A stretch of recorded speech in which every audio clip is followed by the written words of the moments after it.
Hello hi అండి.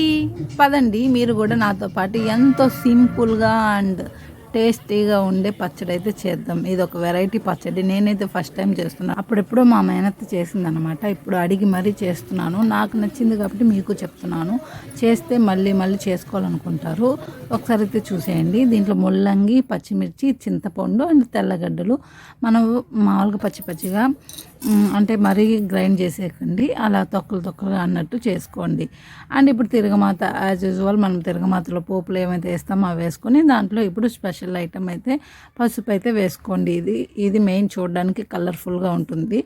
And ఈ పచ్చిటి వాసన అంతా పోయేదాకా వేపించుకొని ఈ నీరంతా అయిపోయేదాకా కొంచెం ఇమరనివ్వండి. ఇంకా ఫైనల్గా కొంచెం మనం అలాగా ఎర్రగడ్డ కూడా ఫ్రెష్గా అప్పుడే కోసి వేసుకున్నా కూడా చాలా బాగుంటుంది. అసలు ఇది వెజిటేబుల్ రైస్లోకి వేసుకొని తింటుంటే అలా ఉందండి. Bye bye. Like please.